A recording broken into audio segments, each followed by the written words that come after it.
છઠ્ઠો દિવસ છે। અંબાજીમાં આદ્ય શક્તિ જનરલ હોસ્પિટલ ઇમરજન્સી સેવા માટે આશીર્વાદરૂપ બન્યું છે। સમગ્ર મેળા દરમિયાન 2 વ્યક્તિઓના મોત નિપજ્યા છે, જેમાં હૃદયરોગના લક્ષણો જોવા મળ્યા હતા। જો કે આ જનરલ હોસ્પિટલમાં 500 ઇમરજન્સી સારવાર આપવામાં આવી છે। 15 જેટલા દર્દીઓને અન્ય હોસ્પિટલમાં રેફર કરાયા છે। મેળા દરમિયાન 5 જેટલા દર્દીઓમાં હૃદયરોગને લગતા લક્ષણો દેખાયા। એક વ્યક્તિનું 16 સપ્ટેમ્બરે મોત નિપજેલું હતું, જ્યારે બીજા એક દર્દી જે દાંતાથી નીકળી અંબાજી પગપાળા પહોંચી રહ્યા હતા, ત્યારે પાંસા પાસે છાતીમાં દુખાવાની તકલીફ થતા અંબાજી હોસ્પિટલમાં મોકલવામાં આવ્યા હતા, જે તબીબ દ્વારા તેમને મૃત જાહેર કરાયા હતા।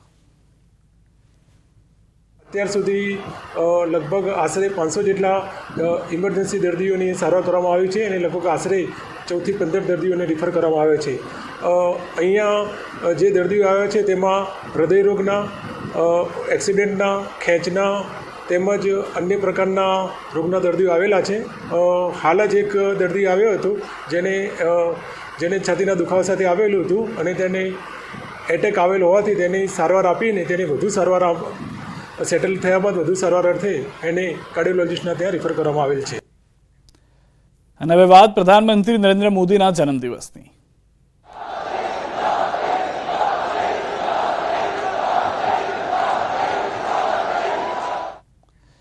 પ્રધાનમંત્રી નરેન્દ્ર મોદીનો આજે જન્મદિવસ છે। સવારથી જ પ્રધાનમંત્રીને દેશ વિદેશથી જન્મદિવસની શુભેચ્છાઓ મળી રહી છે।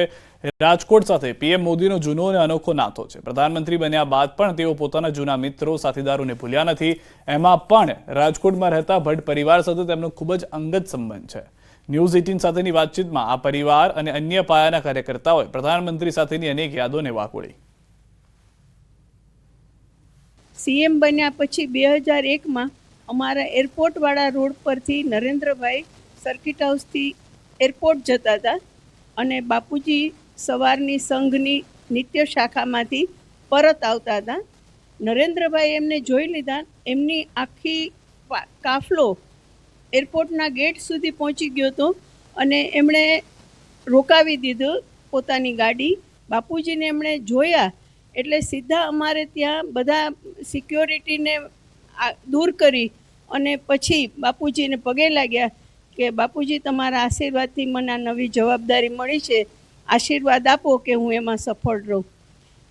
એવી જ રીતે જ્યારે પીએમ બન્યા પછી પહેલીવાર અમને પીએમ ઓફિસમાં મુલાકાત માટે અમે ગયા, ત્યારે પીએમ ઓફિસમાં અમે જેવા દાખલ થયા અને નરેન્દ્રભાઈ જે ખુરશી ઉપર બેઠા હતા, એટલે દાખલ થઈને મેં નરેન્દ્રભાઈને સહજ રૂપમાં કીધું કે નરેન્દ્રભાઈ, તમને આ વડાપ્રધાન પદની ખુરશીમાં જોઈને અમે અમારા પરિવારના એક માણસને આવી ઉચ્ચ હોદ્દા ઉપર જોઈને ખૂબ હર્ષ અને રોમાંચ અનુભવીએ છીએ।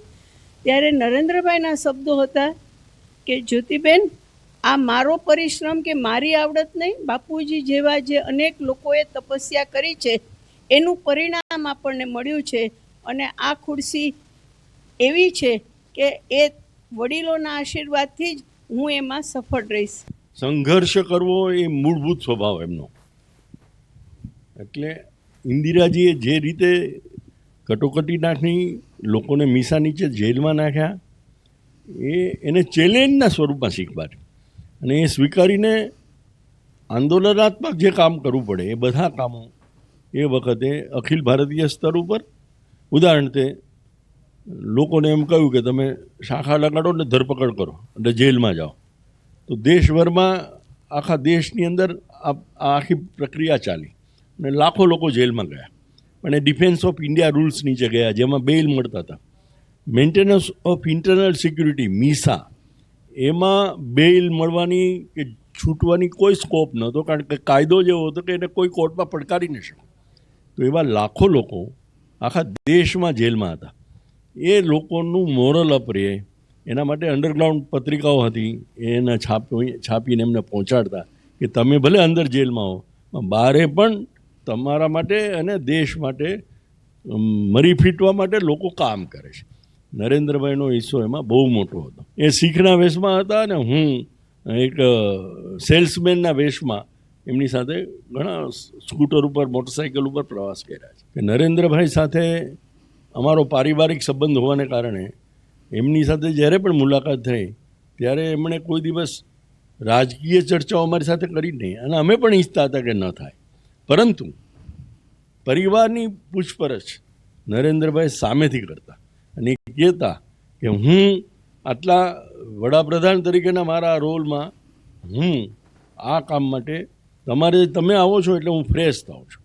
અને મેં કીધું પણ તમે એક વડાપ્રધાન તરીકે આટલી બધી ચિંતા કરો આખા પરિવારની, એ જ મારો ખોરાક છે, એ જ મારો ખોરાક છે. હું ઓછું જમવું એ ચાલશે, પણ પરિવારો અને પરિવારની સ્થિતિ એના ઉપર હું ચર્ચા કરું, વાત કરું, એ વધારે ઉપયોગી છે. અને એટલે માટે 15 મિનિટ 20 મિનિટનો સમય અમારી સાથે ફાળવતા. યાજ્ઞિક રોડ ઉપર એક સ્ટોરમાં આગ લાગી, મોબાઈલ શોપમાં. તરત સાહેબનો હજી 5 મિનિટ નહીં થઈ ત્યાં ફોન આવ્યો કે તમે ઝડપથી જાઓ અને જુઓ શું કઈ ઘટના બની છે.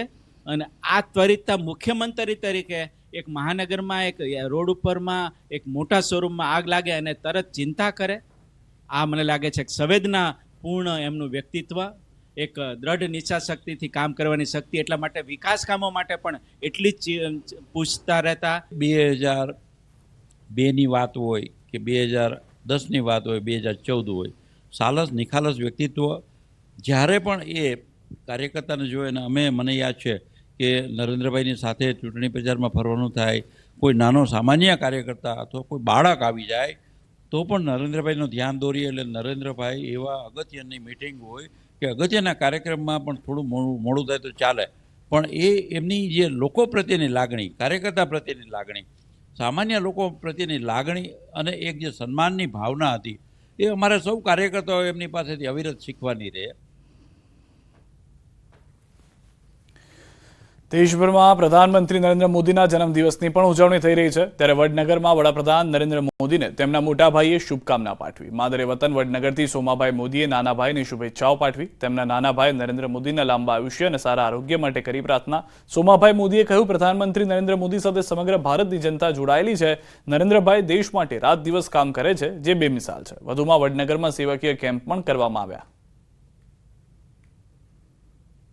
उनको लंबी आयु के लिए, उनकी तबीयत अच्छी रहे, उसके लिए परमात्मा को प्रार्थना करते हैं. और उसके साथ पूरे भारत की जनता जुड़ी हुई है. जिस तरह से नरेंद्र भाई ये देश के लिए काम कर रहे हैं दिन रात, ये बेमिसाल है उनके लिए, हमारे लिए भी. પ્રધાનમંત્રી નરેન્દ્ર મોદીના જન્મદિવસ નિમિત્તે ખાદી અને ગ્રામ ઉદ્યોગ આયોગ દ્વારા રિવરફ્રન્ટ ખાતે કાર્યક્રમ યોજાયો. ખાદી ગ્રામ ઉદ્યોગ આયોગના અધ્યક્ષ મનોજ કુમારના હસ્તે સિલાઈ સમૃદ્ધિ યોજનાના લાભાર્થીઓને કીટ વિતરણ કરવામાં આવ્યું હતું. સાથે જ રિવરફ્રન્ટ ખાતે 30 ફૂટની લંબાઈ ધરાવતા સ્ટીલના ચરખાનું લોકાર્પણ કરવામાં આવ્યું હતું. દ્રશ્યો પણ આપ જોઈ રહ્યા છો. આ સ્ટીલનો જે ચરખો છે તેનું લોકાર્પણ કરવામાં આવ્યું છે. જે ખાદીની એક મુહિમ શરૂ કરવામાં આવી જ્યારે પ્રધાનમંત્રી તેઓ બન્યા હતા. સૌ કોઈ એક ખાદીની મુહિમમાં જોડાયા અને મોટો ફાયદો પણ તેમાં જોવા મળ્યો. અને હવે વાત વિઘ્નહર્તાની વિદાયની.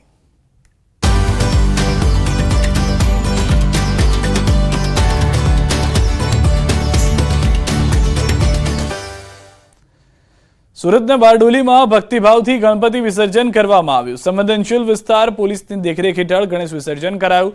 શહેરમાં ચુસ્ત પોલીસ બંદોબસ્ત ગોઠવાયો. જિલ્લા પોલીસ વડા, 4 ડીવાયએસપી, 7 પીઆઈ પીએસઆઈ, 80થી વધુ પેરામિલિટરીના ચાપતા બંદોબસ્ત સાથે ગણપતિ વિસર્જન કરવામાં આવ્યું. શહેરમાં 3 ફૂટથી 5 ફૂટની મૂર્તિઓનું મીંડોળા નદીમાં વિસર્જન કરવામાં આવ્યું, જ્યારે પીઓપીની પ્રતિમાઓને કૃત્રિમ તળાવમાં વિસર્જિત કરાઈ. શ્રીજીના આગમન બાદ 10 દિવસથી ધર્મ પૂજા અર્ચના કર્યા બાદ આજે શ્રીજીની હર્ષભેર વિદાય કરવામાં આવી રહી છે અને વિસર્જન પ્રોસેસન નીકળવામાં આવ્યું છે. ખાસ કરીને જે સુરત રેન્જ અંતર્ગત સૌથી વધુ સંવેદનશીલ વિસ્તાર કહેવાતો હોય તો એ બારડોલી છે. અને બારડોલીના મુખ્ય માર્ગ ઉપર મીનારા મસ્જિદ પાસે હાલ ચુસ્ત પોલીસ બંદોબસ્ત જિલ્લા પોલીસ વડા દ્વારા ગોઠવવામાં આવ્યો છે. 4 ડીવાયએસપી, 7 પીઆઈ, 7 પીએસઆઈ તેમજ એસઆરપી, પેરામિલિટરી ટીમ સહિત હાલ જે આ મસ્જિદ સંવેદનશીલ વિસ્તાર પર હાલ ચુસ્ત બંદોબસ્ત ખડકી દેવામાં આવ્યો છે. ખાસ કરીને આ હાલની બારડોલી નગરની અંદર મુખ્ય માર્ગ સ્ટેશન ઉપરથી આજે આંબેડકરનું જે પ્રતિમા લગાવી છે ત્યાં વહીવટી તંત્ર દ્વારા મૂર્તિઓને લેવામાં આવે છે. કૃત્રિમ તળાવની અંદર શ્રીજીનું વિસર્જન કરવામાં આવતું હોય છે, જે અંતર્ગત ખાસ કરીને આજે આ પ્રોસેસન જે નીકળી રહ્યું છે તો સંવેદનશીલ વિસ્તાર મસ્જિદ પાસે જિલ્લા પોલીસ વડા દ્વારા ચુસ્ત પોલીસ બંદોબસ્ત ખડકી દેવામાં આવ્યો છે. ખાસ કરીને બારડોલી નગરની અંદર 70થી વધુ પ્રતિમાઓ હાલ આ પ્રોસેસનની અંદર જોઈ રહી છે. કેમેરામેન સ્મિત રાઠોડ સાથે કેતન પટેલ, ન્યૂઝ 18 ગુજરાતી, બારડોલી. વડોદરા શહેરમાં પણ ગણેશ ઉત્સવની ઉજવણી બાદ ગણેશ વિસર્જનની શરૂઆત થઈ. ઇન્દ્રપ્રસ્થ યુવક મંડળ દ્વારા ગણેશ વિસર્જન કરાયું. આયોજકોએ પોતાના દ્વારા બનાવેલ કુંડમાં જ વિસર્જન કર્યું. કુંડનું પાણી ઓટોમેટિક શુદ્ધ થઈ જાય તે માટે ફિલ્ટર પ્લાન્ટ લગાવાયો. વિસર્જનમાં પોલીસ કમિશનર નરસિંહા કોમર તેમજ પૂર્વ સાંસદ રંજનબેન ભટ્ટ પણ હાજર રહ્યા. પોલીસ કમિશનરે પોતાના ધર્મપત્ની સાથે ગણેશજીની આરતી પણ ઉતારી. મોટી સંખ્યામાં ગણેશ ભક્તો વિસર્જનમાં જોડાયા. ગણપતિ બાપ્પા મોરિયાના નાદથી વાતાવરણ ગુંજી ઉઠ્યું. કુંડ અમે જર્મનીથી મંગાવેલો છે અને એ ઇકો ફ્રેન્ડલી કે જેમાં પૂજાપાના સામાનનો પણ ખાતર તરીકે મશીન મૂકવામાં આવ્યું છે અને ઉપયોગમાં આવે. આ વર્ષે અમે એમાં એક વધુ ઉમેરો કર્યો છે. એક ફિલ્ટ્રેશન પ્લાન્ટ અમે આ વર્ષે લઈ આવ્યા છે, જેથી